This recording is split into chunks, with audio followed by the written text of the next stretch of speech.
Hello, everyone. I'm Reverend Karla, and welcome to Spirituality Matters. And now I invite you to settle into that space between here where I am and there where you are. And let us be reminded that the holy transcends our physical bodies, and our time together is just as sacred and meaningful as if we were sitting beside one another. Okay, so let's get started. Today's podcast is entitled When Darkness Comes, Embracing the Wisdom of the Autumn Equinox. Now, this will get posted a few days after the autumn equinox in the Northern Hemisphere, but it's still meaningful, and the wisdom and the energy that this season carries will take us through to the winter solstice. So I hope you'll pause and consider the seasons as they change. They're more than just the first day of summer, the first day of spring. They teach us something. And I think if we pause and consider that, then it helps us in develop our spirituality and our connection to Earth. So let's talk about today's podcast then. So each year I share a writing around the time of the autumn equinox, and I usually repeat that writing because it's so meaningful to me. And this one I wrote several years ago. I update it a little bit whenever I get ready to post it. But I love the story so much that when I consider the content, I just think, oh, this is going to work. I don't do that very often. I'm a very prolific writer, and I don't mind to invest time into offering you things that are in my blog and the podcast and all the stuff I post online for you to freely to give you for your spiritual journey. But I just love this writing, and I think the reason it is because we're going to dive into this a little bit during the podcast, is talking about the seasons of a woman's life. And I think there's space for this today in this podcast, because even if you're not a gendered woman and you do not identify as female, then there's still wisdom for you, because sometimes when we are companioning people who identify as women, then this energy is available to them, but you are also impacted by it. So I think that there's things that we can all learn from this. So just to give you a little context, I grew up in a very small town in southern Indiana, where not only did everyone know everybody else, you were likely related to them. And it very much was my case, because both my father and my mother's side lived there. So not only did I have my grandparents on both sides, except my grandmother, one of my grandmothers lived in Kentucky. I had my great grandmothers, and my great grandmothers lived within 10 miles. I think it was like even 8 miles from me. So I have real vivid memories of them. And I remember attending their funerals and being very sad about that, because they impacted my life greatly. And so this memory that I share in the blog is about my going back to that community in my 40s. This is what I wanted to do for my birthday. There was a community flower planting day, planting bulbs in the fall that would bloom in the spring. And they were inviting volunteers to come in and plant. And I just wanted to go plant the flowers. So I invited my mom along, and we went down and we planted flowers. We had lunch. And then on my way home, I went to the graves of my great grandmothers. And I noticed this shift in me. I was just observing. It was almost very much a spiritual moment when you know that you are observing your emotions and things that's happening to you. Then you realize that is a monumental shift, because oftentimes you hear spiritual teachers will talk about how important it is that we don't own our emotions. We observe the things that are happening as if we are just not going to looking at them, so that we can look at the context in which they arrive, what's happened in our lives that have created the response to our experience. And that's what I was having here. It's like, wow, this is such a different experience for me, because up until that time, I wanted loud birthdays. I wanted, gifts and dancing and gatherings and things like that. Nothing wrong with that. If that's you, be you. Remember, this is my story. I'm just sharing this, that in my 40s, this started to shift for me. I didn't want that anymore. And so even like my big monumental birthdays, my 50th and my 60th, I just wanted away. I went silence. And again, that's my experience. But here I was in the 40s with my fingers covered in dirt as I'm planting these flowers, knowing I'm going to go spend time at my great grandmother's graves, and wondering what this is all about. And so then it wasn't at that time that I was so aware of the stages that people go through. It's just not people who are female that go through these stages. It's also men can go through them as well, but it's obviously a different kind of energy. But you'll often hear wisdom keepers talk about the maiden, the motherhood, and the crone years for a woman. And what I didn't realize at the time is that I was answering the call of the crone. And if you haven't studied that, I'll put a link in the research notes so you can go study that yourself. But why this is important to understand is because as we move through these stages, our roles change. And sometimes if we don't embrace these changes in our lives, we also will exist in conflict. So we don't have time to go through all of them, but answering the call of the crone is where I want to spend time as well, because even as time has moved on, the wisdom and the value and the significance, the spiritual significance, especially of the crone, has changed. Our ancestors would have honored the crone energy in their presence. They often saw women who had now bore their children, raised them, moved beyond that, but had that energy that was all taken into nurturing a family has now gone into a different kind of wisdom showing up. They often talk, without being too graphic, the fertility of a woman, the cycle that would expel each month the unused energy that was not needed, would actually be absorbed into the heart, the soul, and the mind, and it would be released as another birthing of wisdom to the world. So women were revered. Women were seen as wisdom keepers, as leaders, as a different kind of nurturer. But as time moved on and patriarchy set in somewhere around the 12th or the 13th centuries, when religion became highly politicized, that crone energy, that those women became a threat. So then you started to see, because men needed to figure out a way to stay in dominant leadership, women with power that men could not understand or contain started to label them as being witches, started to say that they were heretics, started to sentence them to die by very horrific, graphic deaths. And that was purposeful to intimidate and scare other women from using their wisdom and their power to share. They had to prove to the world that the only way to receive blessings, the only direct conduit to spirituality was through the church, or through that alignment of politics and the church, and anything out of that was heretical.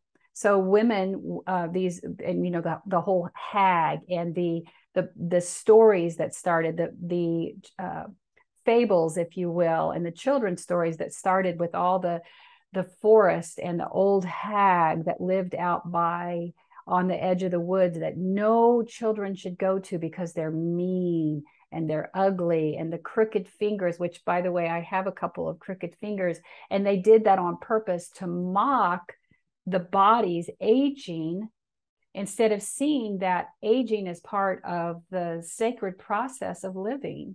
But they did all of that to basically market and brand that women, as they continued to age, was useless. Now, some of that experience, that knowledge, that indoctrination has followed us even up to today.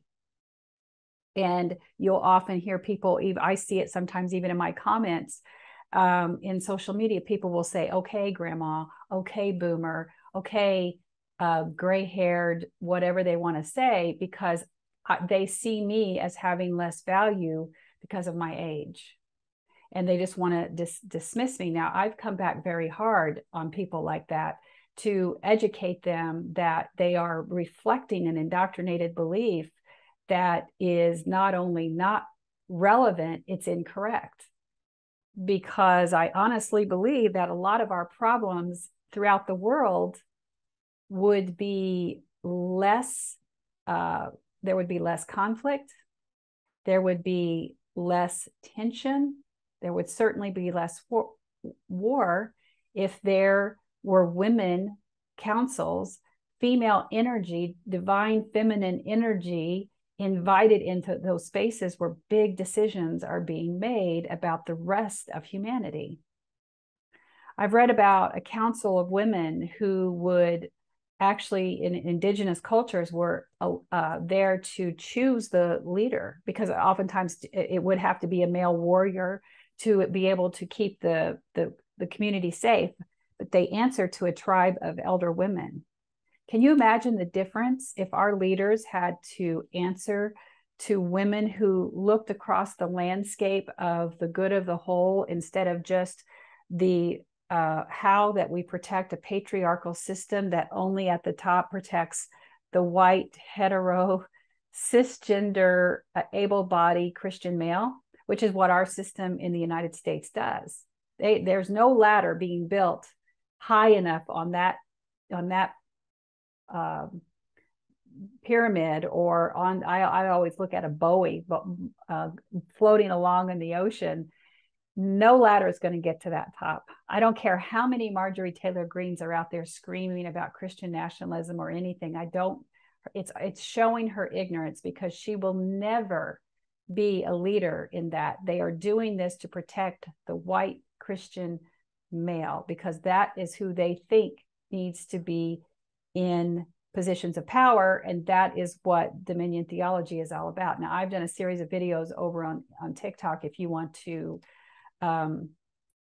see those, and you can do more about it, because obviously this isn't the place to get too sidelined into that. But the whole thing, this is how the history of that is started. Because back there, when religion decided that it needed to protect the patriarchy over the well-being of people, spiritual well-being of the people entrusted in their care, this is when these kinds of teachings, these indoctrinations started. It's why you have people like John MacArthur, one of the well-known Southern Baptists, with Beth Moore. If you don't know her, you can look her up. I'll put a tag in the resource notes about when she used to be a Southern Baptist. She left the Southern Baptist denomination because they reject her as a spiritual leader, and he mocked her. He mocked her in front of thousands of people, and people laughed. People laughed about that. So as a woman who is migrating through her own journey and came to a place where she's offering wisdom, the men in her community, in her denomination, mocked her for that, because they're intimidated. It's the equivalent of labeling her a hag. It's the equivalent of labeling her a witch, because we cannot be threatened by a woman. So we're going to make sure that everybody who's in our control agrees with us and mocks her. So what did Beth do? She left. They got their way. She's still very influential in spirituality that's related to Christianity, but it's sad that she couldn't do that work inside the denomination of her religious heritage any more than I could do it. You know, I deconstructed more fully than what she has, but I honor her ability to teach, and I also respect her beliefs that she's teaching as well. If it helps people be a better version of themselves, I'm not challenging someone's belief. I'm challenging their indoctrinated beliefs that require that they oppress someone because of those beliefs. That's not religious freedom, that's religious oppression. So this fear of the woman's power obviously came over to America. That's where you saw the Salem trials. That's where you saw all this stuff happen. And that's where of course, we see the children's story. But this is the time for change. This is why women I don't know if you can see on this camera, but I'm pretty gray. And I embrace it. And if that's not you, if you're in your 60s and you dye your hair, good on you. You do you. Again, telling my story. So the fact that I embrace that, for me, it's something I do because it's part of who I am.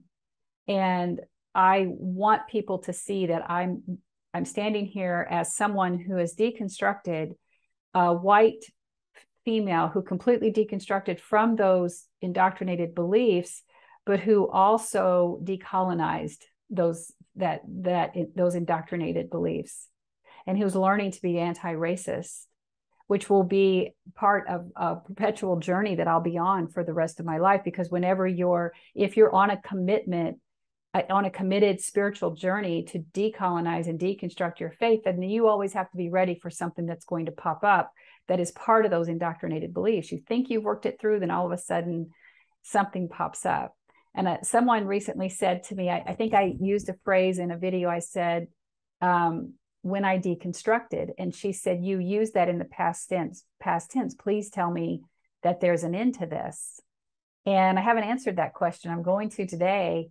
But I would say yes with an asterisk, because it doesn't matter who we are. We never stop learning. We never stop growing.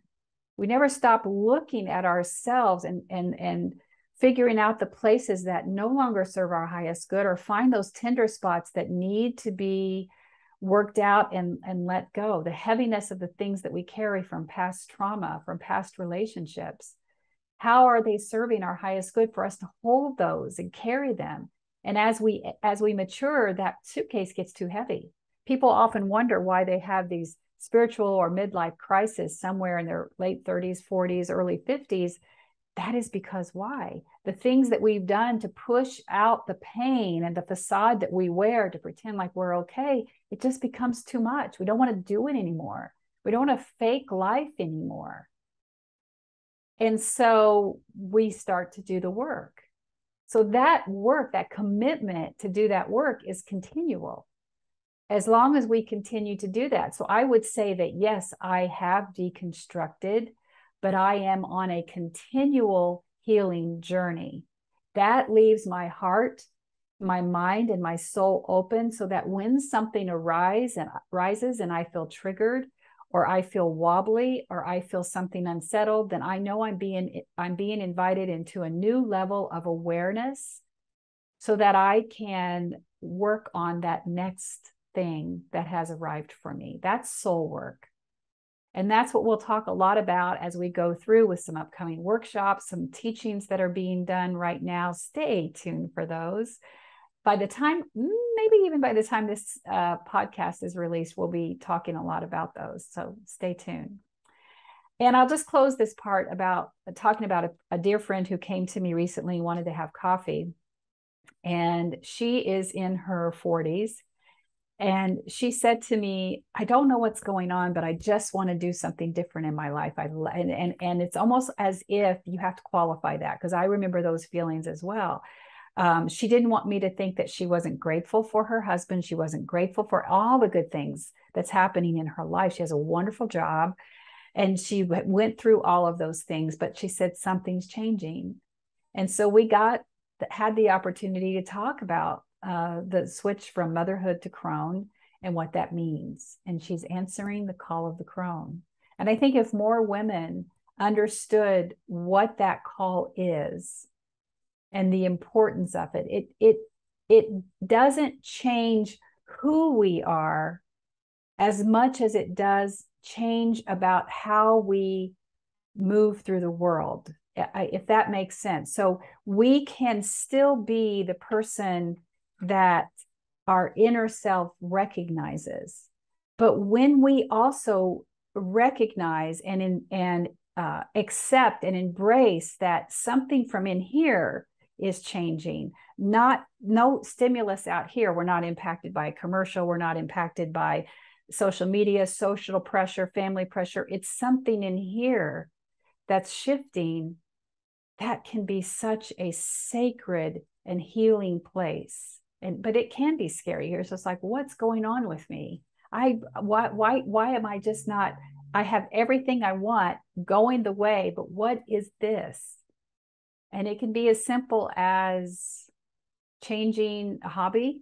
It can be as simple as adding some elements to your spiritual journey, or it could be something as I did in my 50s, and I went back to college, I went to seminary, and here I am, thinking that my work in nonprofit a long time ago was going to be my legacy. It turns out that nonprofit work was just what prepared me for what was lying ahead for me.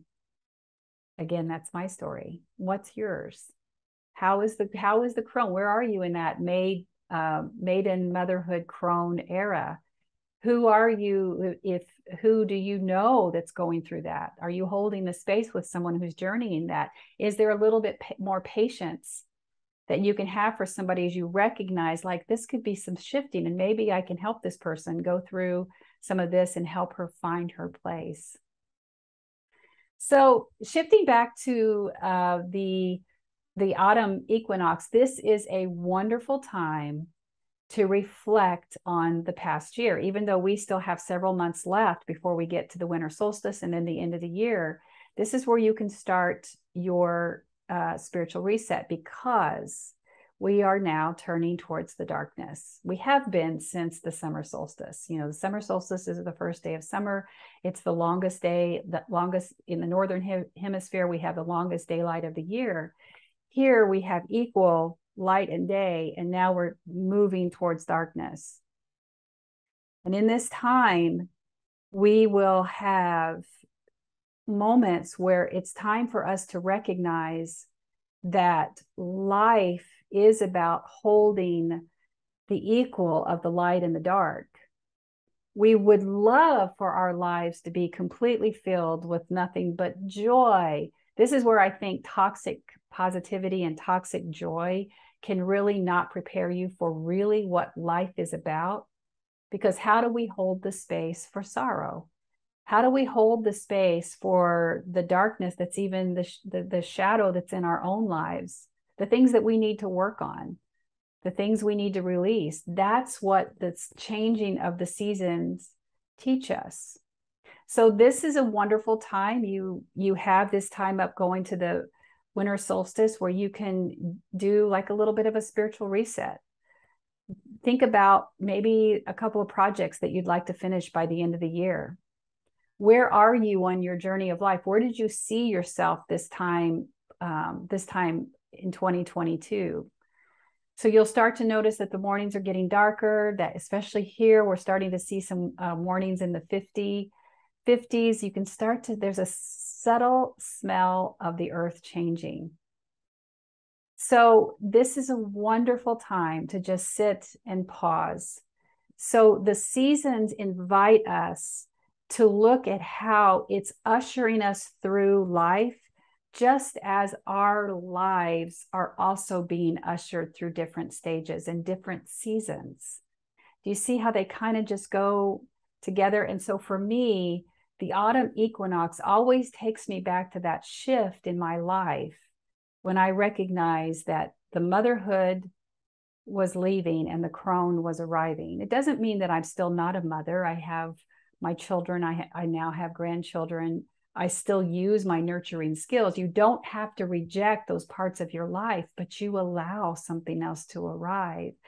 And it's fantastic and it's beautiful. It's challenging.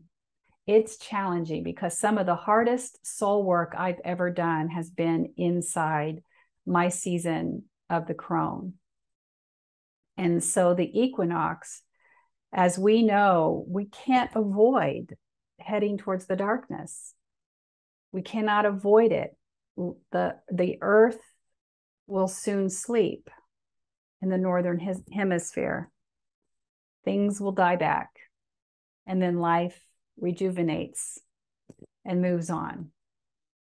I hope you have enjoyed my little musing about this wonderful time of the year. It's always been one of my favorites because my birthday is also next month. This is in September, of course, and my birthday is next month. So that's always been a favorite time. And I think you also that this I just had a thought, and I'm going to try to verbalize this. This wasn't part of my notes for today. The whole patriarchy, and someone's going to say right now, oh, she just talks about this all the time, but it's so important. And this just came to me. Patriarchy needs to convince us that these are definitions of lives and of our lived experience, but they also put a narrative over us and mandate that we live through that. So women act this way, men act this way, and they set the heteronormative standard for everyone. And when you live outside of that, you're doing it wrong. And that it has been a lot of the problems with civil rights movements and oppression and things throughout history. Again, it's to protect the white Christian male. But even around the equinox, I'm thinking back to my educational experience, where the first day of spring, the first day of summer, the first day of fall, the first day of winter, all those kinds of languages are meant to numb us from the wisdom that's here. Because if we figure out how intricately connected we are to the shifts of nature, how intricately we are bound and blessed with the energy of the earth, then they can't control that. They have to, those things have to be numbed out with first day of spring, first day of all those things, instead of pausing to say, what did our ancestors, how did they celebrate the autumn equinox? Maybe go research that. Leading up to Samhain and the wisdom that came in from there. There's so much here if you invite it into your lives. But to do that, you have to start peeling back the layers that where patriarchy said, no, that stuff doesn't matter. That's just nature. What matters is how you funnel your spirituality through organized religion, because that we can control. Out here, we can't. But it teaches us something, and that wisdom is here for you today. I hope you receive something from this today. I know that I did, because the teacher teaches what she needs to hear. And now, beloveds, go in peace and be at peace. Go in love and may you be loved. Go and know that others are on this journey and you are not alone. You are seen and deeply and unconditionally loved, just as you are. Blessings on your week. And the next time I record these, a podcast will be in October. So I'll see you then. Take care.